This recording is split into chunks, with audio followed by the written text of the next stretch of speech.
सुंदरपुर नाम के गांव में मनोहर नाम का एक किसान अपनी पत्नी शालू, बेटे मोहित और बेटी मीना के साथ रहता था। मनोहर किसान था।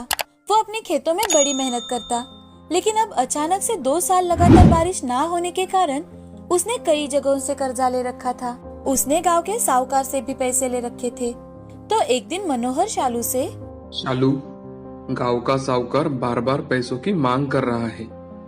क्या करूं, कुछ समझ में नहीं आ रहा। परसों तक मोहलत दी है उसने, और अगर पैसे ना दिए तो ना जाने क्या कर बैठेगा। मनोहर के ऐसे कहते ही शालू एक डिब्बा खोलती है और उसमें से झुमके निकालकर, मेरे तो सारे गहने बेच दिए हैं हमने, लेकिन हाँ, मीना के लिए मैंने 3 साल पहले रमेश काका के खेतों में जाकर झुमके बनवाए थे। अगर आप वो बेच दो तो। इस साल तो ऐसे ही है, किसी के खेतों में पानी ना होने के कारण कोई काम नहीं है।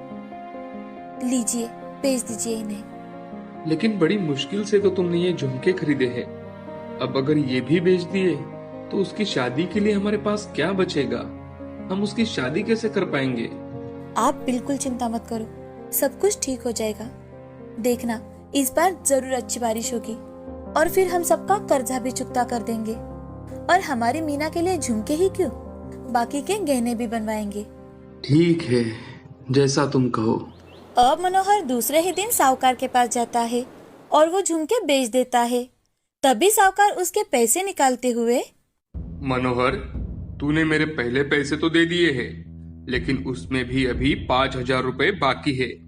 लेकिन चल, अगर तुझे चाहिए तो मैं तुझे 6 महीने के लिए और कुछ पैसे दे सकता हूँ। जी, ऐसा हुआ तो बड़ी मेहरबानी होगी माए बाप आपकी। अब मनोहर अगले साल के बीज खरीदने के लिए फिर से साहूकार से पैसे लेता है और दूसरे ही दिन से अपने खेत साफ करना शुरू कर देता है। पहली बारिश आते ही गांव के सारे किसान बीज बोना शुरू कर देते हैं, लेकिन इस साल फिर से बारिश कहाँ गायब हो जाती है पता ही नहीं चलता। तो सारे गांव में फिर से बीज बोने का संकट फैल जाता है, लेकिन दूसरा कोई रास्ता ना होने के कारण सभी लोग बीज बोते हैं। दूसरी बार बीज बोने का भी कोई फायदा नहीं होता, क्योंकि इस साल फिर से सूखा पड़ जाता है और उनकी सारी फसल खराब हो जाती है।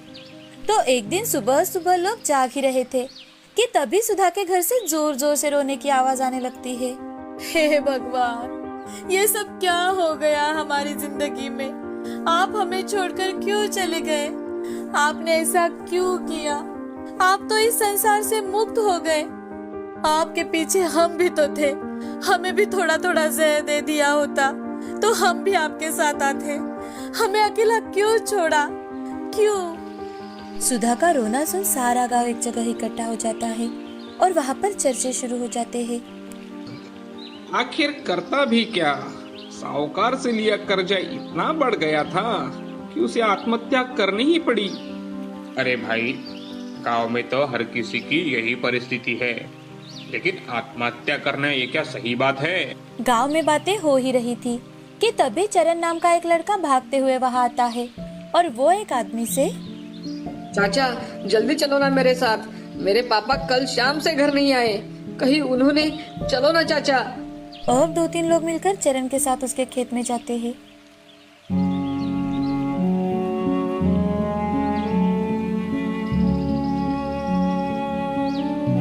आज पूरे गांव में मायूसी फैली हुई थी। सारे लोग उन दोनों का अंतिम संस्कार कर घर लौट आते हैं। घर आकर मनोहर, शालू, अब ये आत्महत्या का सत्र शुरू हो चुका है।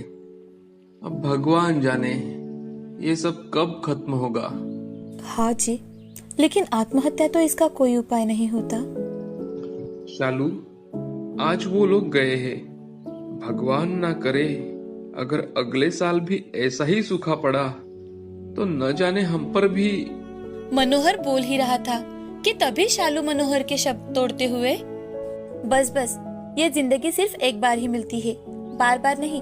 अगर ऐसी नौबत भी आती है तो हम कहीं और जाकर बस जाएंगे और वही कुछ और काम कर लेंगे। अब सभी मन ना होते हुए भी थोड़ा बहुत खाना खाकर सो जाते हैं। मनोहर के बेटे मोहित ने मनोहर और शालू की बातें सुन ली थी। मोहित 11वीं कक्षा में पढ़ता था। उसे साइंस में बड़ी ही रुचि थी। वो नए नए एक्सपेरिमेंट किया करता था। अपनी माँ पिताजी की बातें सुनकर वो बहुत घबराता है और घबराते हुए मन ही मन, हे भगवान, मेरे माँ पिताजी को हमेशा सुखी रखना। उनके मन में कभी भी आत्महत्या जैसे विचार आने मत देना भगवान। प्लीज भगवान, उन्हें हमेशा हिम्मत दिए रखना। अब दूसरे दिन से मनोहर जब भी खेतों में जाने निकलता तो मोहित भी उसी के साथ खेतों में जाता।